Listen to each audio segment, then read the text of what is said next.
showtime.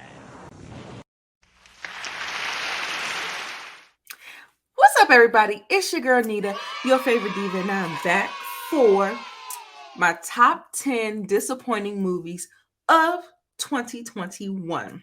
Yes, this is the second installment of my series, top movies of 2021.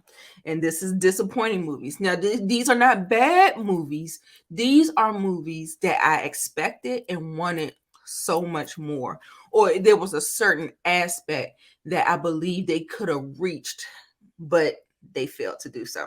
So let me explain. We're gonna start off the list at number 10. Number 10 is Halloween Kills. Yes, Halloween Kills gets the number 10 slot for the disappointing movies because the fact that we picked right up where it left off and we veered away from Laurie Strode, which the whole franchise was rebooted to showcase her.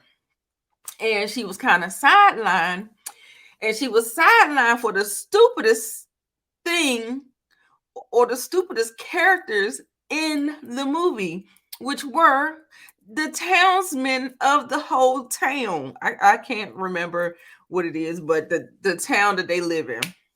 Child, them damn fools, they was running around there like they was crazy. Now, I told you I got some enjoyment out of Michael Myers going ape crazy. Man, when I tell you he was.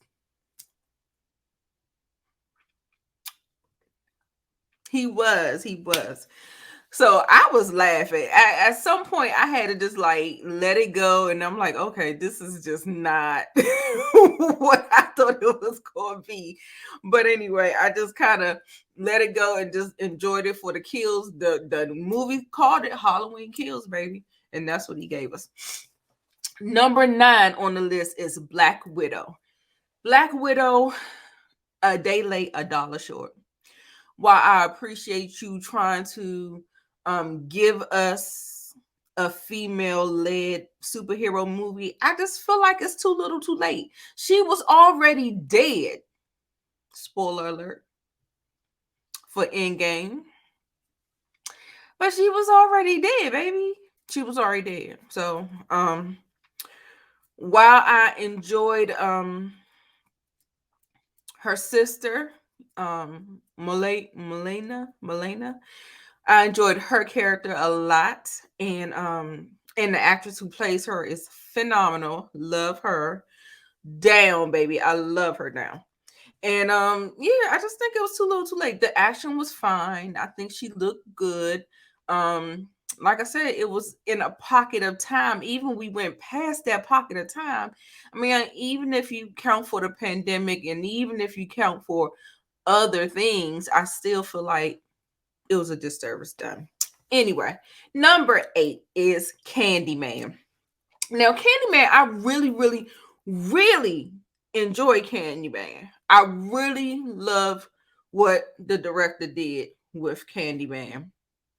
The only thing I didn't like is that once we got to like when the engine started revving, baby, and then next thing you know, it was over. I was like, what? So yeah, I was wanting um, a little bit more from Candyman, but I thought the execution was pretty good. I just felt like we left something on the cutting room floor and we could have went like maybe 10, 15 minutes more getting into some of the mm, that part. No spoilers here. Number 7 is Red Notice. Red Notice was so disappointing to me because with the 3 action stars that we have Wonder Woman, we have Black Adam, and we have Deadpool, and we couldn't get no better chemistry than what it was. I was so uninterested while I was watching the movie.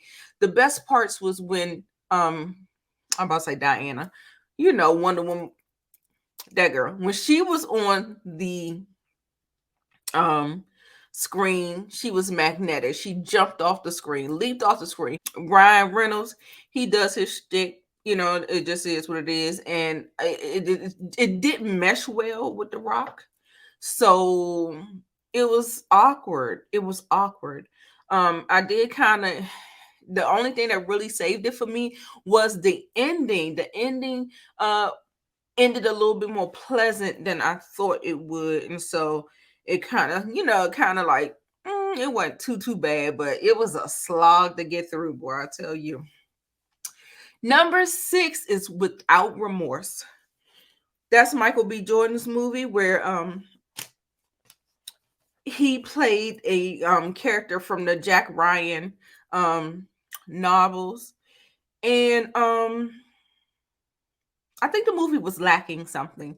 I mean, I think he did a really good job of what he was given as far as the action and stuff like that, but there was it felt like the run of the mill. It felt very familiar. It felt like um it felt like it was missing something.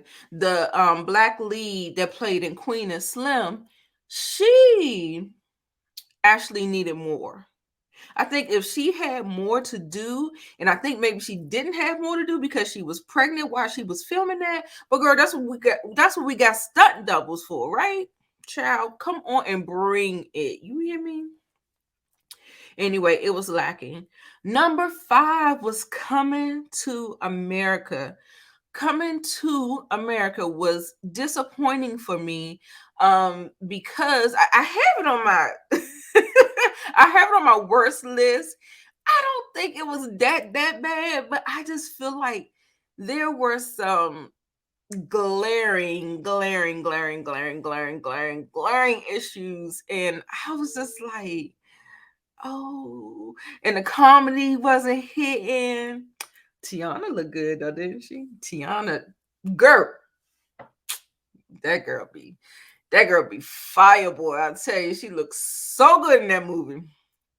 Anyway, I enjoy seeing Wesley Snipes back. Like I said, there are some things about the movie that I like, but I think the script is what didn't really hit for me. And that's what I'll say about that. Number 4 is American Skin. Nate Parker's. This is Nate Parker's movie. And when I think of Nate Parker, I think of pro black. When I think of Nate Parker, I'm thinking we're gonna go there. You know what I'm saying? I think about that. And so um when I saw the trailer for American Skin, I was like, ooh, mm, this could be good. This could be good. But it was good. The whole movie was good up until the end. And much like Queen and Slim, the disappointment that we have there, and not having the fantasy and not writing it like you're a black ass writer, it annoyed me. Like, if we wanted that, we could get a white writer to do that. And so I was disappointed in how it ended. I think it should have, and I did not care for it. After, I never watched it again. I probably would have watched it again if he'd went. If he went like Michael Myers went. Now, come on. Okay. But no, he didn't do that. And he kind of did the cop out thing. And I really didn't enjoy it. It just ruined the movie for me. Number 3 is Matrix 4, Matrix Resurrections. The problem that I kind of have with this movie is that it is quite, I guess it's kind of all over the place. And I think it's more philosophical. Like, it's one of those things that you really have to concentrate. And I wish I had watched the other two. Like, I know Matrix in and out because that's my favorite of the franchise, and that's the one that's most rewatchable. And I like Reloaded as well, but Revolution. Mm-mm. And for some reason, I feel like a lot of those characters just didn't have it. Like, if you're going to be trying to retread something, it just felt so like, I mean, either go above board or don't do it. Like, don't do it. Because I mean, if you're going to try to recreate something and it don't even measure up to the first take of it, Like, what are we doing here? Like, so there were some things about the first half that I didn't really like, but I think overall, after you get the whole story and understand where we're going with it, it was okay. I was disappointed because I felt like the action could have been better. I feel like Matrix was the trendsetter for action sci-fi movies back in the 90s, and I feel like with today's technology, and y'all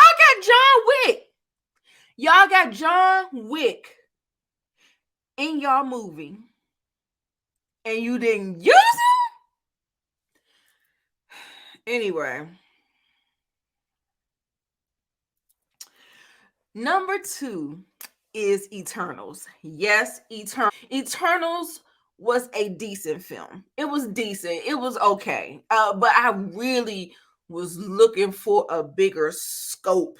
Like, I felt like um if you understand what the premise is, I just feel like them looking like mere mortals, they just kind of didn't get it. It didn't give it for me. Like, so I didn't like their power sets. Like, I just felt for them to be so all powerful and all of these things, I just felt like they kind of fell flat. And I felt like it was too many characters, which I already said in a review. I have a review for Eternals. Too many characters, some lackluster power sets. While I enjoyed the philosophical um side that we were pondering on about Mother Earth and the universes and resetting and doing this and doing that and all this of humanity and love and betrayal and all that stuff, like, I get it, but I just felt like it was not executed, and the villains were garbage. So your movie is only as good as your villain. Case closed. Next one is number 1, House of Gucci. Y'all, when I tell you the amount of disappointment that I took in from that movie.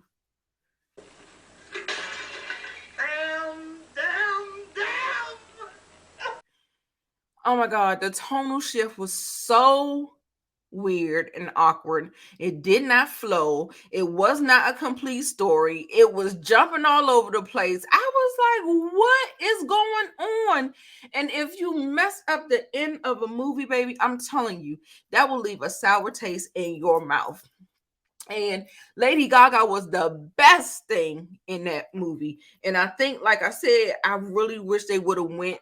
I saw the campiness that they were going with Jared Leto's character. Then we also had Al Pacino's character. He had some of the camp going on with him. Like, everybody couldn't act the same. I understand that or whatever. But I feel like if we kind of kept it a little lighthearted, and then maybe work into this dysfunctional tone. But I just feel like the character shift was so fast, and just out of nowhere, I was like, what the hell just happened? I was so confused. And then we just went from this amazing love story to this seething hate story, and I was just like, there was no resolution. It was resolution and got the cue cards up there, but like I said, I feel like that they glossed over, they rushed the ending so fast. I was like, we could have cut some of the beginning out to get the stuff that we need at the end. Don't build us up to deflate us with a cheap payoff. Like, oh my God, I was so annoyed. Gaga was the best part of the movie. Yeah. So just check out my review, because there are some issues. There are some funny things that I did say in that lengthier that lengthier review. So you can check it out. Yeah. So that does it. That does it for my top 10 disappointing films of 2021. Like I said, this is not the right list. This is my list. get down and let me know, what are your disappointing films. I think I've saw some other people and they had Space Jam on there. They had Tom and Jerry on there. They had some other things, but those movies, I didn't have no expectations. Like, usually the movies that fall on this list is like things that I had like huge expectations for, and I just wanted more. So when we get down to cartoons and stuff like that, I'm like, it doesn't matter though. You know what I'm saying? Sorry. That is my list. And if there's nothing else, make sure you like, comment, and subscribe. Remember, I'm Nita, your favorite diva, and you make sure you come back. All right, bye.